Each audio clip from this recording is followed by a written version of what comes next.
or a cake blanket. To me, that's a little strange. My dad treats my sister like a little girl when she's in the hospital. He just babies her. Don't make her hospital visit more comfortable so that she keeps going back. Don't bring her ice cream. Don't make it like it's a day spa. I'm just disgusted by it, truthfully.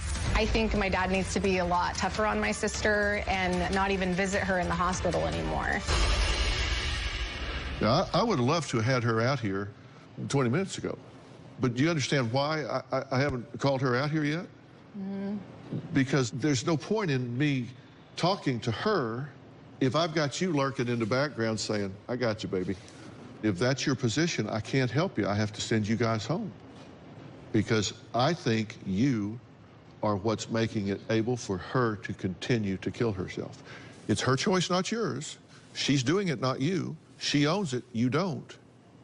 But you're her failsafe. You're her exit ramp. When she is there and she's drinking, you don't even realize that she's drunk. Half of the time that you think that she's sober. You can't trust yourself, is what she's saying. You've become blind to it. This is TJ. He's here from Origins.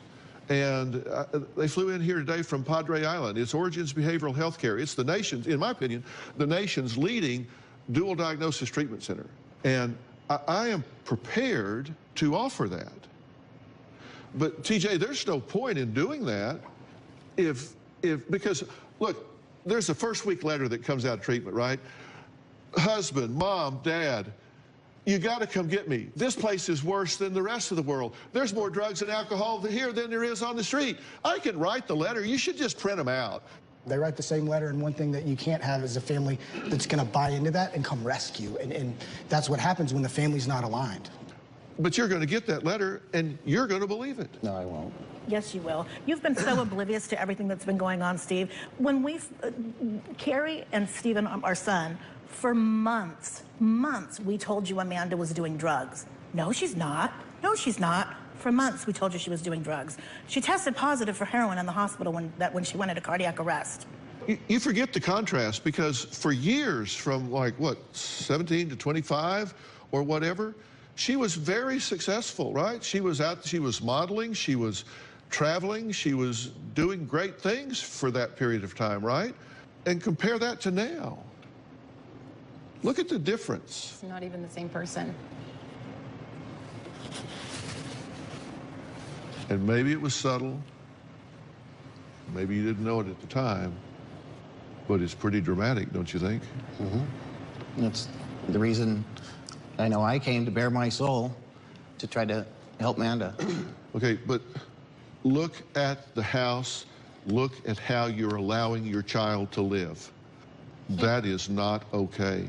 He doesn't see it as a problem. He's told me that he doesn't understand how his house and the living conditions, what that has to do with my sister and her. I mean, do you really not think that this is a problem?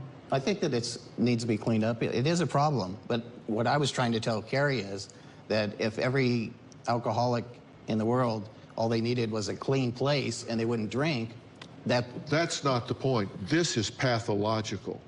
This is pathological. If you believe this is pathological, stand up. Just a quick focus group, straw poll. I understand that, and I agree with you. Well, then stop defending it. I'm not defending necessarily, I'm just clarifying like I tried to do before, but I won't do it anymore. How can we expect her to stop drinking in that environment when it makes me want to drink? It's disgusting and it's miserable. Do you think she wants to get clean and sober living in that environment? She has no job. She has a high school education at a minimum. She has nothing to live for other than alcohol at this point. Would you want to get clean and sober if you were living in that environment? If you're not 100% willing, I would rather excuse you and do this without you.